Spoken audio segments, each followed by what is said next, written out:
Madame, Monsieur, bonjour. Bienvenue dans le 12-30 sur RTI 2. La suite, c'est le sommaire. Il est clair que la bibliothèque est un service pédagogique dont le rôle est de contribuer à la formation de l'élève et de soutenir l'action de l'enseignant. Malheureusement, certains établissements n'en disposent pas. Comment est-ce possible? La réponse dans quelques instants. Et puis au Bénin, élection législative, la Cour constitutionnelle a confirmé la victoire du camp présidentiel. C'est tout pour les titres. L'école est le lieu d'apprentissage par excellence. Dans ce temps du savoir, des outils tels que la bibliothèque permettent aux élèves d'améliorer leur niveau afin d'avoir de bons résultats, mais surtout avoir une ouverture sur le monde.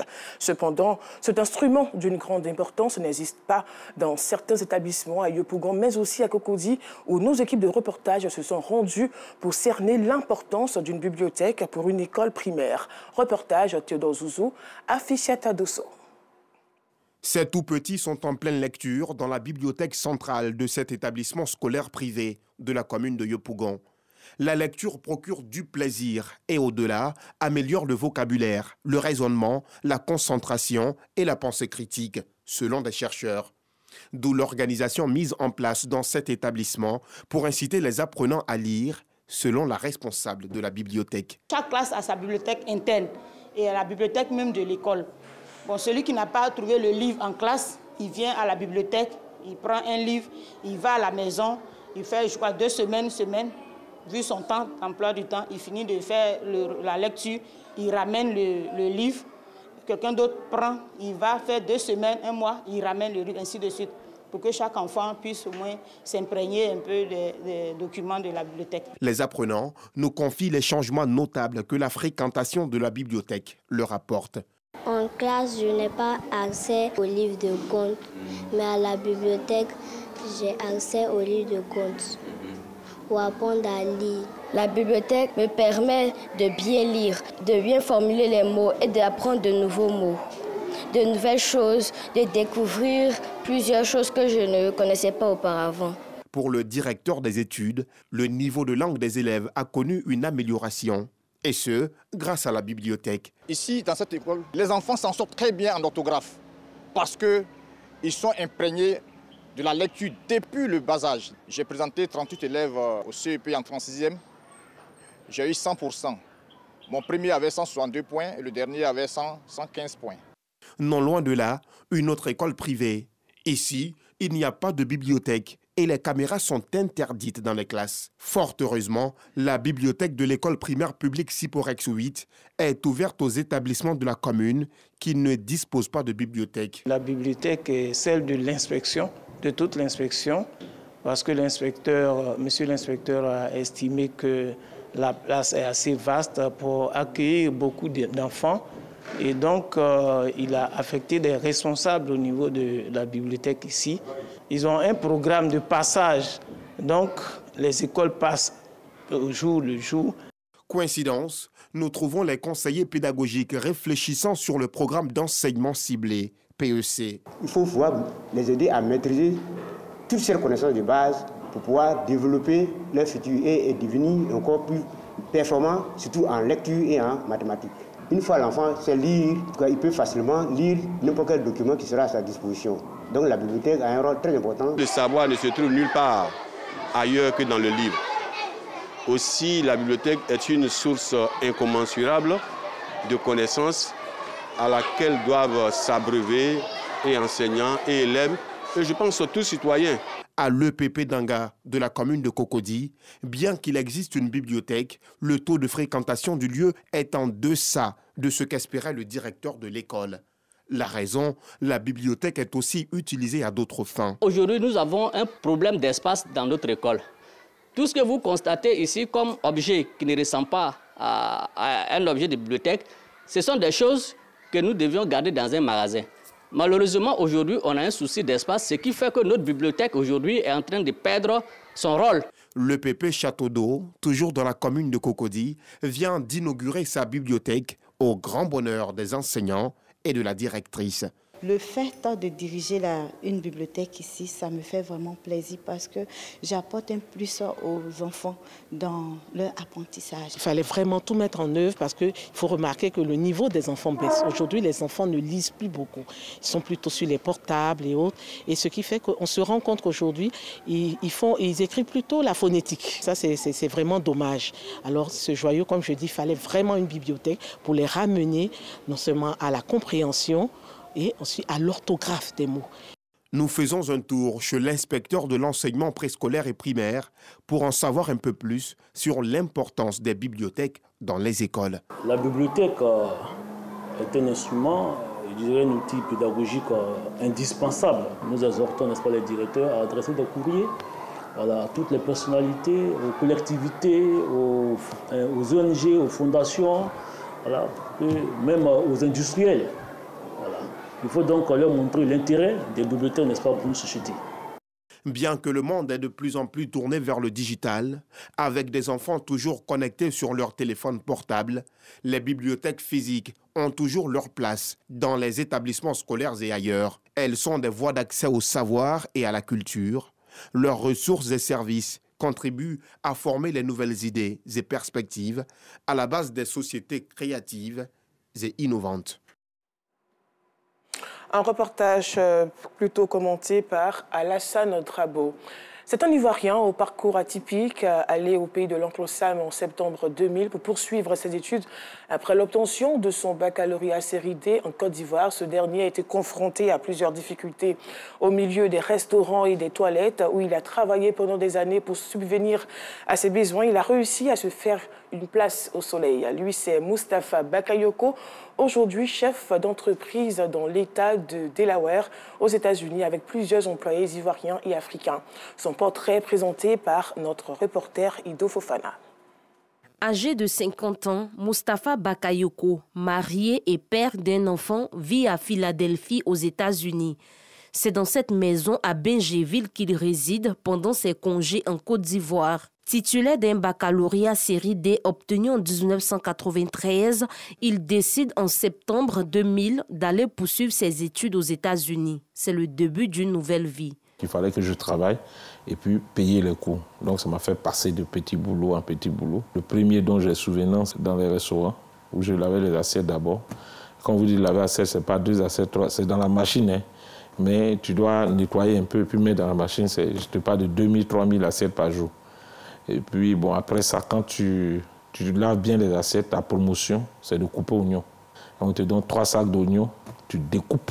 Bon, imagine 3 sacs d'oignons, quand tu coupes, tes yeux te brûlent. C'est comme si tu as perdu ton père, ta mère. Quand j'ai fini de couper les oignons, je monte dans le bus. Mais bizarrement, quand je m'assois, tout le monde se lève auprès de moi. Je ne comprenais pas. Je me suis dit, mais peut-être... Alors que c'était l'odeur persistante de l'oignon qui était sur moi. Et puis après, j'ai commencé à travailler à l'église. À l'église, je nettoyais les toilettes, les 23 toilettes par jour. Quelques années après avoir économisé suffisamment d'argent, Moustapha retourne à l'école. Il obtient ainsi son bachelor et son master en sciences de l'aviation technologique en Floride. Puis, il devient professeur de mathématiques et de français dans un lycée de Delaware. Quand j'avais tout cet argent en travaillant, je me suis réinscrit à l'université. Et puis, bon, au Community College de Philadelphie, et que je prenais quelques classes. Et puis quand j'ai eu ma green card, là, bon, étant résident, j'avais la possibilité d'avoir un crédit du gouvernement américain ou bien même auprès des banques pour aller. Donc là, maintenant, j'ai repris l'école tout entière. Et c'est ce qui a fait que je suis allé faire l'école d'aviation, parce que là, je ne payais plus rien. 2 ans plus tard, il démissionne pour un poste de manager à l'aéroport de Philadelphie, un poste qu'il occupe pendant une décennie. En Côte d'Ivoire, pour les vacances, nous l'accompagnons à Azagué, sa ville natale. Fatima, donc je vais à Azagué. Je viens sûrement demain. Porte-toi bien. Finis ça là. Moustapha nous livre le secret de sa réussite. C'est en 2013 qu'il crée sa première entreprise de livraison à Newcastle, dans l'État de Delaware. Un succès qui lui permettra de lancer une seconde entreprise. J'ai acheté mon premier camion que moi-même je conduisais. Donc je faisais les deliveries avec moi-même mon premier camion. Et puis ensuite j'ai embauché un chauffeur. J'ai acheté un autre, j'ai acheté un autre, j'ai acheté. Puis bon, moi j'ai arrêté de conduire complètement.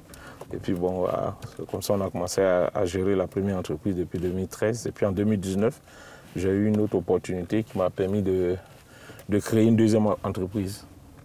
Donc ça fait les 2 entreprises que je gère en gros, voilà. Il est aujourd'hui le plus grand employeur africain à Delaware. La majorité de ses collaborateurs sont des Ivoiriens. En général, tu embauches ceux que tu connais. Donc, quand j'ai un superviseur, par exemple, qui vient, qui a besoin de 5 ou 6 employés, il va dans le milieu dans lequel il est. Donc, il y a les Gabonais, il y a des Mexicains, il y a des Américains. La majorité des Ivoiriens, des jeunes gars qui arrivent, qui cherchent à avoir quelque chose. Aujourd'hui, il fait un chiffre d'affaires de 8 millions de dollars, soit plus de 4 milliards de francs CFA. Travailleur infatigable, Mustapha Bakayoko est un homme assez généreux. Une fois à Azaguié, dans la région de la Niébi-Tiassa, il pose ses valises à l'EPP Azaguié Gare. C'était de passage et puis bon, on a décidé de s'arrêter là, vous dire bonjour, voir comment ça se passe. Tout va bien à l'école ici. Je suis passé là et j'ai vu que c'était vraiment délabré. Et ça m'a fait un pincement au cœur. Donc j'ai décidé de réhabiliter. Il y avait des classes qui étaient complètement out. Donc nous avons refait ces classes-là, nous avons fait la peinture, changé les tôles, essayé de réhabiliter. Ce n'est pas encore fini parce que je crois qu'ils n'ont pas encore fini l'intérieur ici. C'est dans cette école qu'il a fait ses premières classes, une école qu'il a réhabilitée entièrement. Un geste que le directeur n'oubliera pas de sitôt. Depuis 2 ou 3 ans, je le vois dans les écoles. Dieu merci, nous aussi on a pu bénéficier de ses œuvres. Il est venu mettre une bonne couche de peinture sur nos murs, réhabiliter même une salle de classe. En tout cas, il fait du beau travail. L'éducation des tout-petits, une priorité pour Mustapha Bakayoko. En plus de la réhabilitation de la première école d'Azaguié Gare, il a offert 6 salles de classe et une salle d'informatique à une autre école baptisée Mamadou Bakayoko. Une manière pour lui de rendre hommage à son père, ancien inspecteur de l'enseignement préscolaire et primaire. L'objectif, c'est de créer de telle sorte que le maximum d'enfants puissent avoir accès au basic de l'informatique. Seulement allumer un ordinateur, l'éteindre, pouvoir même aller sur Word, pouvoir taper un texte. En plus de son appui à l'éducation, l'homme a participé à la construction de plusieurs églises de la ville, dont cette chapelle encore en chantier. 15 tonnes de ciment pour juste le béton de propriété. Et puis il y a des murs à monter. Il n'y a plus de murs à monter quand même. Là, vous allez mettre peut-être... Oui, mais il y a de gros travaux. Il a participé à une messe que moi j'ai présidée ici, dans cette chapelle. Et au cours de cette célébration, j'avais lancé une opération pour achat de nos vêtements liturgiques. Il a promis de donner quelque chose et effectivement, il a réalisé. En tant que fils d'Azaguié, il se donne à fond. Donc, en cela, on voudrait lui dire merci. Il a aussi participé à la réhabilitation des mosquées de sa ville natale. La mosquée qui est là, c'est lui qui est venu mettre les peintures pour nous. Après ça aussi, il nous a donné les coraniques, les tapis, les saplins, tout ça. Et puis, en fait, de notre Mauloud aussi, il a nous donné l'argent aussi pour prendre, pour aider. Mustapha demeure un homme de foi, de conviction et de parole selon les populations d'Azaguié. Il est disponible à tout moment quand on a besoin de lui. Donc il vient, il fait ce qu'il peut faire. Ce qu'on lui demande de faire, il le fait. Et sans embâche, parce qu'il est concret et il fait concrètement ce qu'il dit. Pour ce chef d'entreprise, investir dans son pays doit être une priorité pour tout aventurier. Si les infrastructures ne sont pas là, si les opportunités ne sont pas créées, évidemment que ces jeunes-là, ils vont rêver et à la fin du rêve, ils vont se rêver et puis ils vont dire, mais écoute, qu'est-ce qu'il y a? Donc, notre rôle en tant qu'autorité ou bien cadre des villages, nous devons créer l'opportunité pour que ces jeunes-là puissent s'insérer. En plus de la construction d'écoles et lieux de prière, Mustapha a investi dans l'immobilier à Azaguié. Son objectif, faciliter l'accès des populations au logement. La réussite de Mustapha prouve qu'il n'y a pas de saut métier et qu'à force de travail et de courage, il est possible de se faire une place au soleil. Terminons ce journal. Au Bénin, la Cour constitutionnelle a publié la nuit dernière les résultats définitifs des élections législatives tenues le dimanche 8 janvier dernier. Les sages confirment les résultats provisoires de la commission électorale qui donne une majorité confortable au compte talon et un quart des 109 sièges au parti d'opposition, les démocrates. Voilà, c'est la fin de ce journal. Merci de l'avoir suivi.